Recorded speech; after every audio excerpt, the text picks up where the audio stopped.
This episode is about one of the most important concepts in riding, active neutral. So active neutral is when we embody, confirm, and allow that which we have asked our horse to do. It's a mental, emotional, and physical state where we want for nothing else. Most of those magical moments we have with horses are when we're in a state of active neutral. So here we go, episode 102, Active Neutral. Hi, I'm Karen Rohlf, and welcome to Horse Training in Harmony. This podcast is about you making progress with your horse in a way that you both can love. It's about learning how to move and be in harmony. Because yes, you really can develop a horse to be both athletic and happy. When we show up as our best selves for our horses will show up for us. So, let's get started. Active neutral truly is one of the most important concepts in riding in lightness. And it's so important that I can't believe I haven't done a podcast about this yet. Somebody was asking me about it, and I was like trying to find the episode where I talked about it because I talk about it so much. And I kept looking through my list. And I'm like, I can't believe I don't have a podcast on active neutral. So here it is, the Active Neutral podcast.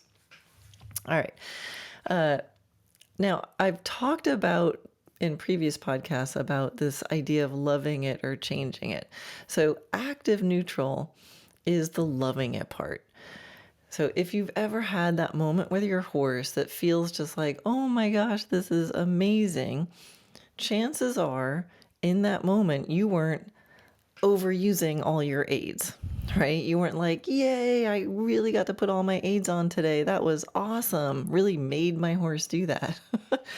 No, it was probably a moment where you felt this sensation of sharing the movement, right? Because you probably also wouldn't have a magic moment that feels like, geez, I was just like flopping around and my horse was doing all this stuff.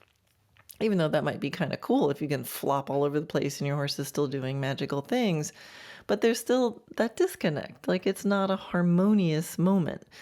So active neutral is what we're trying to achieve when we feel like we're doing exactly what we need to be doing to embody, confirm, and allow what our horse is doing.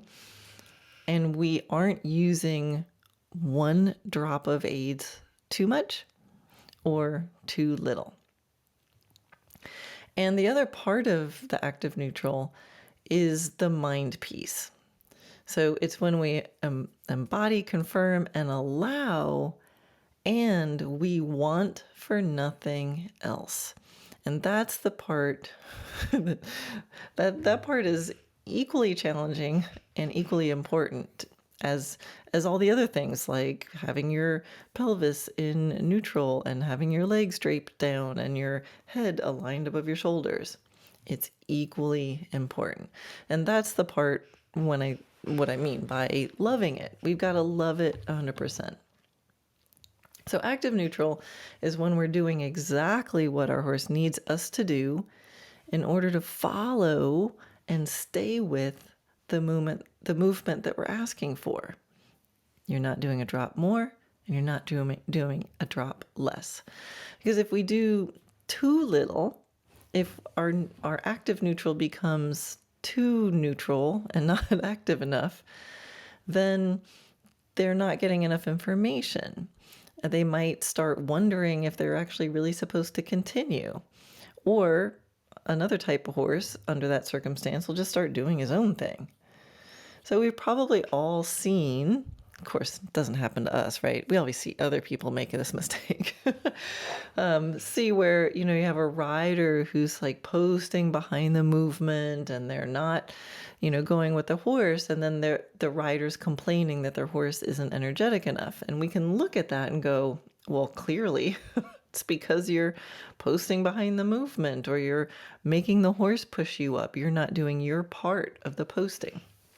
So that's the cartoon of an active neutral that is not active enough. It's a little too neutrally. It's too vague. And so some horses will just gradually slow down all the time. Some horses, it'll be like, if they don't have enough information, they'll just tootle off and go do something else. Now, if we're doing too much, if our active neutral is a bit too active, we can block our horses, right? So too active might be holding tension, right? You're sitting up straight and then you're really sitting up there. So if you've ever had a lesson where your teacher is like working on your position and they've got you all like, okay, put your arms here and your head there and your body there and move your legs there. And then you're like, but now I can't breathe, right? Then things are too active because we're recruiting too many muscles that are just holding us there. And so that can block a horse, or it can just create general tension. So that can create anxiety. So the horse starts mirroring that, and now they're tense all over. And now they're thinking, well, geez, the only time I usually feel tense like this is if I'm scared of something. So there must be something scary. So what started out as just physical tension can turn into emotional tension. And to bring in the mental piece from the rider, sometimes again, not with us, but I'm sure you've seen people that their horse is sort of obliging and trying to be a good boy and doing what he thinks he's supposed to do, and the rider's following him and sitting really pretty and balanced, but they've got this like yucky look on their face, and they say stuff like, well, he's just not good enough, or he still doesn't move enough, or, whatever it is they're complaining. Again, other people, not us, of course. But have you ever watched something like that and then seen the look on the horse's face too? And it's like everything's going correctly, but there's this feeling of like, blech. And the rider isn't enjoying it, and chances are the horse isn't enjoying it, and it's not a magical moment, even if the physical part might be like correct and, in perfect alignment or something like that. So that's not what we're going for. We really want the whole tomato, the whole mental, emotional, and physical idea of that. So when you're in active neutral as a rider, we need to be able to maintain our own postural integrity. So that's one of there's so many factors, because it also depends on what you're doing, because active neutral can apply to anything. It can apply to online stuff and groundwork. But there's this idea of some self-care. So the rider has to be able to maintain their own postural integrity, so that if we're flopping and flopping all over the place, we're going to be erratic, right? Just by nature. So to have that postural integrity without tension, that's sort of a lifelong quest. And it changes as the years go by and your body changes. I am discovering. Anyway, so we've got to be able to maintain our own postural integrity, and we need to be able to be super clear in our minds about what success is looking like. We need to know when the horse is doing what we're asking. Because if we don't, then we have that like, I don't know, and that you can't be in a magical moment if you're like, right? You got to be like, yes, that's it. Yes, that's it. It matches the picture of what you're asking for in the moment. It doesn't have to match the picture of ultimate perfection of any horse in the world. It just has to match, this is what I'm thinking of right here, right now, for this horse in this moment. Yes. And it's important to recognize that moment. That's what I call a yes moment, so that then we know, and now we can diminish the supporting aids, try to be left with our perfect combination of just right posture and aids, so that they, so that we, say it with me, embody, confirm, and allow that shared movement. Now, I have videos in my video classroom about this. I actually am just putting together a video mini series on active neutral. It'll be posted in the video classroom as a mini series on August 1st, but actually you can find the videos in there right now if you're in there already, and just click on the video label called active neutral, and that will bring up all the videos that are in there on this subject. Now, I also talk about this in my book. It's on page 62 if you have the book. And I'm going to share with you the exercise that's in the book. I want to apologize in advance because I'm going to, as I go through this exercise, and I'll give you the protocol so you can actually practice this with your horse. But I apologize in advance because this exercise has been known to get stuck in people's heads. I know when I do clinics, if I've been teaching this to the group or, to any, people a number of times during the clinic, there's a repetitive sort of mantra involved in this, and people will kind of walk away repeating this as if they're in a little bit of a trance. But, I figure that's just, I did a good job, and it's worth it because this is one that you need to be able to remember. All right, so I'll read the exercise as it's written in the book, and that way if you have the book, you can follow along. It's on page 62. And if you don't have your book with you and you don't feel like following along right now, that's okay. When you go back and read it in the book, then it'll probably make even more sense. Okay, so like I said, this is on page 62. Exercise number 7. It's pretty close to the beginning because it's important. Now, for this exercise, I'm using as an example, we're going to be talking about energy level. And I think that's just because it's sort of an easy one to get this concept with, to think about things. We can get the concept with just one criteria about energy. And then you can, once you have the concept, you can take it to anything that you want. And you can use it to create entire pictures where you're thinking about energy and posture and bend and lots of things.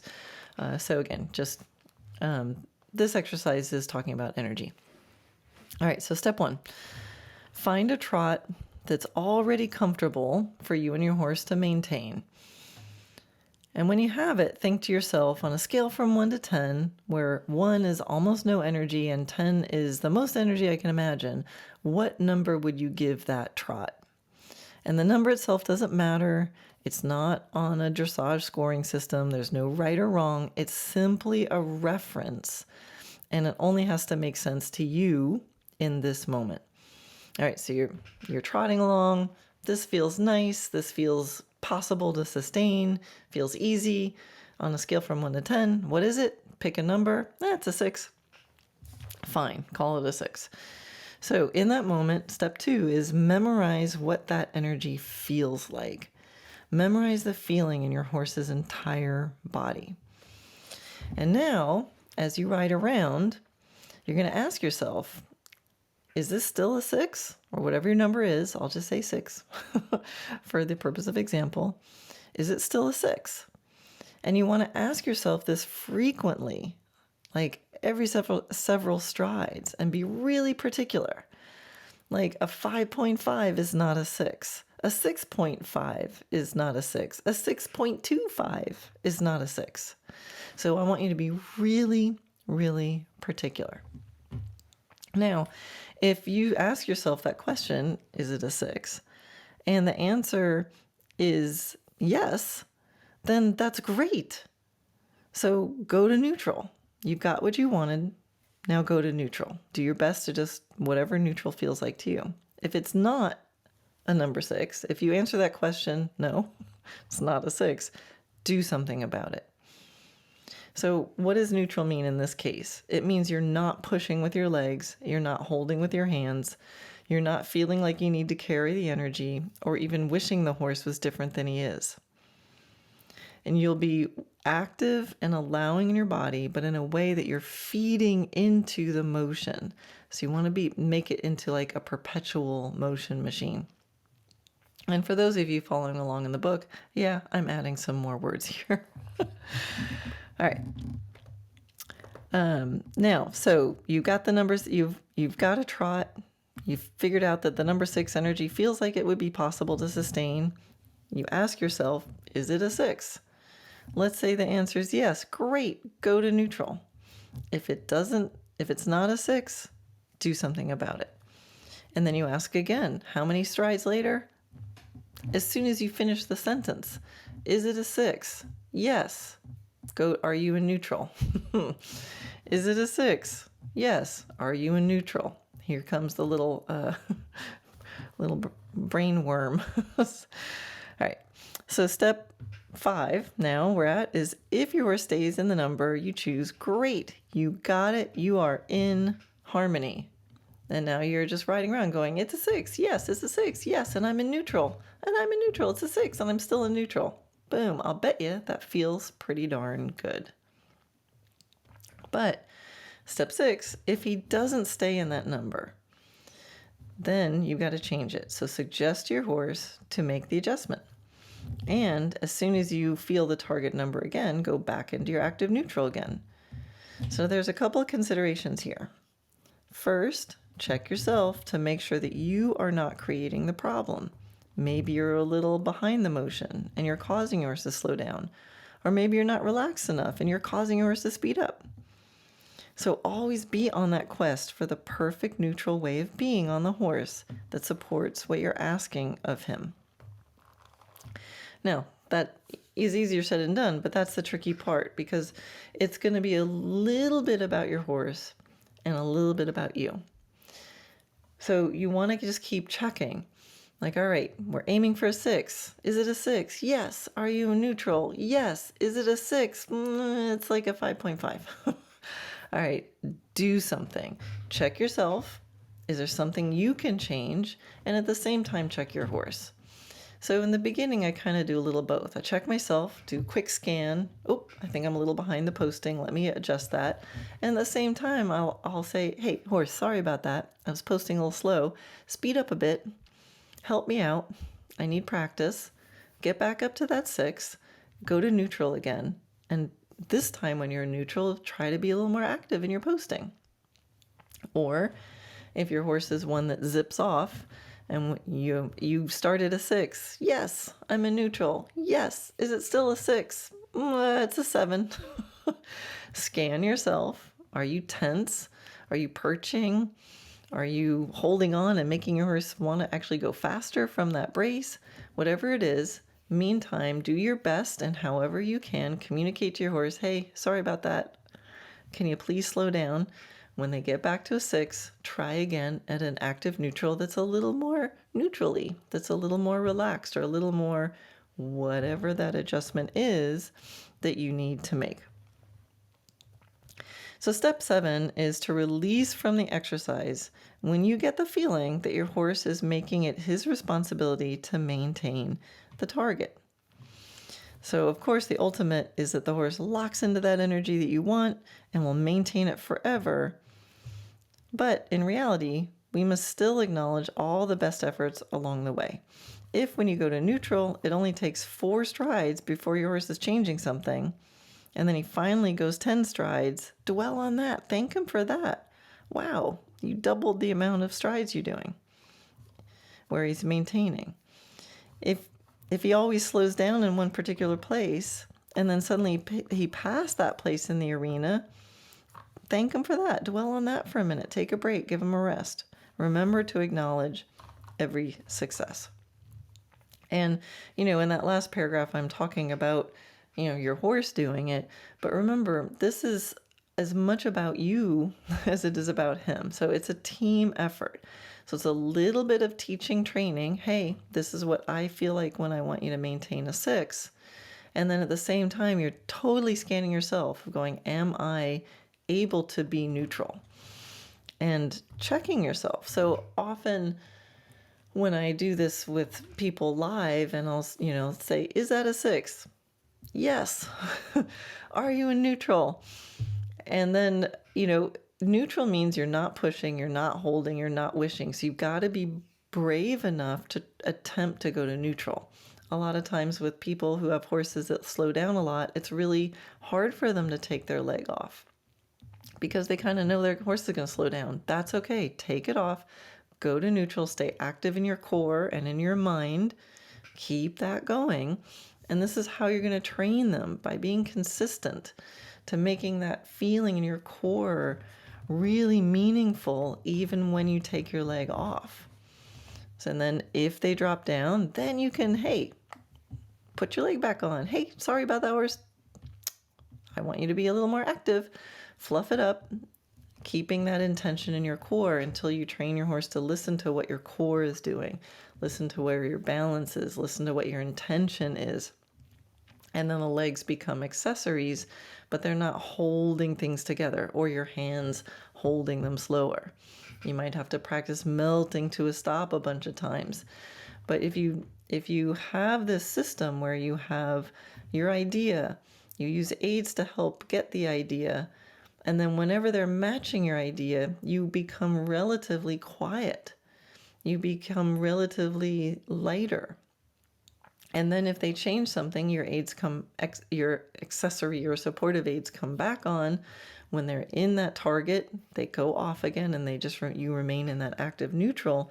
Your horse starts to feel some options, right? And they start to measure, well, where's the comfortable place? And they can start to see that the comfortable place, maybe they're working a little bit harder, maybe they're putting more effort in, but they can feel a relative comfort from you going to neutral, going, yes, that's it. And they can feel that lightness. They can feel the harmony. And one of the principles of Dressage Naturally is that all bodies seek harmony if you give them a chance. But if we don't let go with those supporting aids and those extra aids, they can never feel the harmony. They'll always feel held together or pushed or whatever it is that we're doing that's not active neutral. So you can have this little mantra in your head if you want, or you can recruit a friend and just hand them a little index card. And on the index card, there can be 3 questions. 4. There's one question that they can ask once, and then there's 3 questions that they repeat. So the first question is, what number do you want? If you aren't playing with energy, you could just have the question be, what do you want? All right, so let's say you're playing with, more bend in the shoulder in. All right, so you're going to hand this index card to your friend, and the first question is, they go, hey, what do you want? And you're going to go, more bend in the shoulder in. You go, okay, great. And then as you're doing shoulder ins, they're going to repeat these questions. I'll do it for the number game, and then we'll switch it to shoulder in. So what number do you want? 6. And then as you ride around, they're going to say, are you at that number? Are you in neutral? Are you still in that number? Are you in neutral? And they're just going to keep repeating that. Are you at that number? Are you in neutral? Is it still that number? And they're going to continually. So are you in that number? Yes. Are you in neutral? Yes. Are you still in that number? Yes. Are you in neutral? Yes. And just on an endless loop. Now, what happens if you are not at the number, or you are not at neutral? So we have to make some rules around this. So my rule when I'm coaching people is that they are only allowed to answer yes to my questions, and they're not allowed to lie. So I know I jumped ahead with the shoulder in analogy. Sorry about that. I'll loop back to that, I hope. So let's say you're doing the number, and I'm playing this game with a student. I go, what number do you want? And they go, 7. And then I go, great. Are you at a 7? Yes. Are you neutral? Yes. Is it still a 7? Yeah. Well, yeah is actually no. And they're not allowed to say no, but they can't lie. So they can't go, yeah, because that's a lie. And they're not allowed to say no if it's not. So what are they supposed to do then? What they're supposed to do is change something. I will wait for the yes. So that's the game. So it'll be like, what number do you want? 7. Are you at that? Are you at a 7? Hang on a second. I'm going to do a couple things here. Come on, horse. Blah, blah, blah. Oh, yes. So I might have to wait 2 strides or half a circle or a whole circle or whatever it is. Make the adjustment. Don't wait. Get to the yes as soon as you possibly can. And as soon as they say, yes, that's the 7, I go, are you neutral? And then I watch them.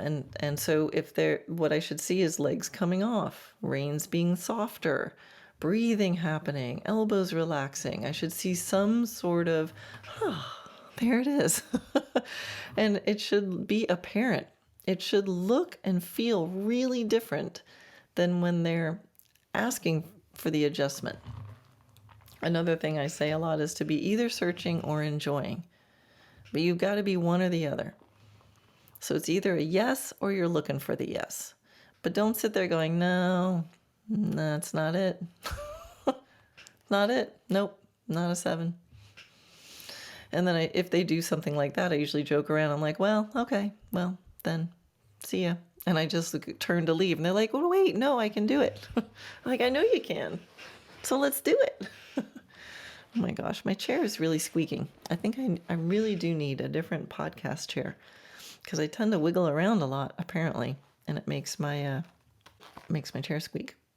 Okay, so staying with the number game still, I'll give you an additional tip. And again, once you get this concept, you can apply it to lots of things, maybe everything. So let's just pretend that you, as a rider, are absolutely perfect. But your horse wants to change their energy anyway. Then you can use a little bit of psychology. And when you make your adjustment, so you're aiming for a 7, you go to neutral, your horse starts to slip back towards a 6 or a 5. When you make the adjustment, overshoot the target. So this little tip is actually a little bit more dealing with energy than, well, it's related to active neutral. I shouldn't have interrupted myself. Anyway, overshoot the target. So again, it's like, think of a horse that tends to be low energy. So you're aiming for a 7, and every time you go to neutral, they're like, I'm going to sneak down to a 6 or a 5 or a 4. So let's say they slip down to a 5 or a 4, and being a low energy horse, that feels better because they're not working as hard. And then you go, hey, no, you got to get back up to a 7. So they go up to a 7 for a minute, but that feels like hard work. So you go to neutral because you're perfect. And they're like, let's sneak down to a 6 or a 5. And you go back up to a 7. Oh my goodness. If you compare their choices there, the 5 is always going to feel a little bit better. And it might be worth it because they're like, whew, some relief. So if you have that, instead of trying to get back up to the 7 and be perfect, go for an 8 for just a moment. So when you overshoot the target, I don't mean run them around the arena at an 8. I just mean show them what an 8 feels like. Literally, show them what an 8 feels like. And as soon as they hit the 8, you go back to active neutral for 7. You're like, I kind of picture it like when you're playing volleyball and you kind of like set the volleyball up. You touch it for a second, the ball goes flying up. But as soon as you touch it, you're done. So you touch it, set that energy up a little higher than you want, hold that thought of 7, so you never lose that thought of the 7, but your legs, or whatever, pop them up above a 7, and then he gets to relax all the way down from an 8 to a 7. But if he goes below 7, things start to happen again. So now even just using like normal logic, given the choices, if at 7 you're in neutral and in harmony and really light, and if you start slipping down, then 8s come on. He has to go all the way up to an 8 before you can go back to 7. You repeat that a few times, he's going to start going, you know what? Given all my options, 7 actually starting to look pretty good. And when you feel him make that change, that's when you stop and reward and thank him because he just decided to do things differently. That exercise cannot work if you don't have active neutral. Because if you don't have that beautiful active neutral whenever you hit your target, he's just going to be like, this lady's crazy. She lets me do a 5, and then she pushes me up to an 8, and then she lets me do a 5, and then she pushes me to an 8, and no matter what, her legs are always on.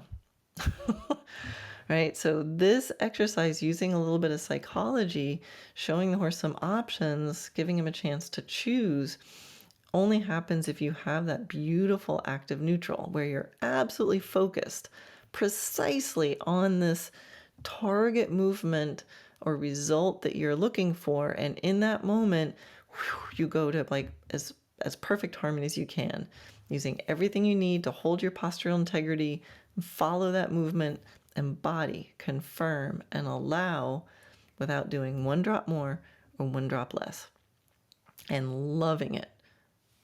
Absolutely loving it. And that mental, emotional part of loving it is just as important as the physical part. You know, feelings of frustration or disappointment can be felt by everyone around you, believe me, including your horse.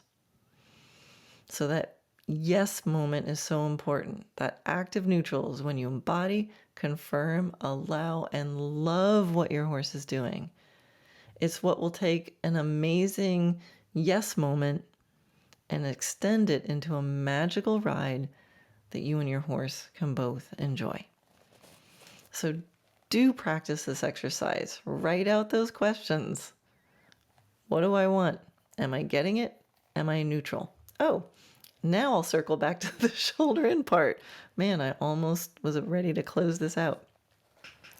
So I've used the example of energy a lot.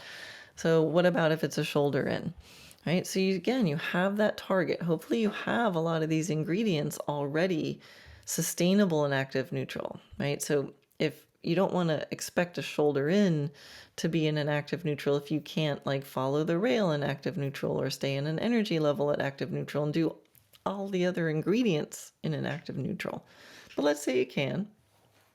So you're just targeting it. You're like, all right, I want more bend in my shoulder in. So you're going to head down that long side, try to find the bend. And when you feel that bend, again, don't hold with your outside leg and grab with your inside leg and, hold them there with your reins. When you're in that neutral, release. Keep your thigh position the same. Keep your body position the same. Soften your hands. Soften your lower leg. And see if it stays there. Do I have the bend? Yes. Am I neutral? Yes. Do I still have the bend? And you've got to say it that rapidly because things can fall apart in a second. Do I have the bend? If it's a no, do something. You're not allowed to say no, but you can wait for the yes. Just try to get to the yes as soon as possible. And remember, yes, it's pretty good. It was better than last time. That's no. So you can say, you can know it's not a yes and not have to beat yourself up. Just like, oh, not yet, not yet. And keep aware. How long does it take to get there? And remember the tool of overshooting the target, right? Don't always aim for perfection, but wiggle it. That's my best advice for finding something. Wiggle it a little bit. Wiggle it too much, wiggle it back. Somewhere in the middle, you're going to find a moment. As long as when you're overshooting the target, you're not holding it and forcing it to sustain. Just go there for a step. Feel what can move, and then you'll find it. Is it enough bend? Yes. Are you neutral? Yes. Is it enough bend? Yes. Are you neutral? Yes. Is it still enough bend? Yes. Are you still in neutral? Yes. And by that point, I hope you're celebrating because that's turning into a magic moment. So when you do this exercise, no matter what it is you're thinking about, when you go through those questions, pay attention to the pattern. A pattern always shows up. I don't say that often. A pattern always shows up. There's a rhythm to it. You'll get like 3 yeses and then something changes. You get 2 yeses, something changes. Sometimes you only get 1 yes. And by the time you're saying, yes, I'm a neutral, it's already changing. Sometimes it'll always happen in one area of the arena, right? So they're so balanced everywhere except for the part by the gate where they kind of want to bulge their shoulder. So when you start these questions, yes, yes, yes, yeah. Oh, that's not a yes. Pay attention. Was it a certain number of strides or was it a certain location? And how do you know how long to do this exercise? You do it until the pattern changes. If it's every 5 strides and now you go 8 strides, stop. Thank them for that. If it's always at a certain place in the arena where you can't get your yes, and then you go past that point, thank them for that. Because you want them to be mentally engaged. You want them to be with you. You want them to be noticing. You want them to be like, laying down the logic and their choices and have them go, oh, whoa, there's a nice place. What do I have to do to put my rider in active neutral? Because they are wanting us there. All right, I did it. I think that'll give you a lot to think about. I'm sorry, not sorry for the repetitive little brain worm I just gave you. I'm sorry because I know they can be annoying, but I'm not sorry because I know the next time you use that when you're riding, you're going to thank me. And again, if you want to see videos with this, look up in the classroom. There's a bunch of them. And if you can't find them, just email me and I'll help you find them. All right, that's it.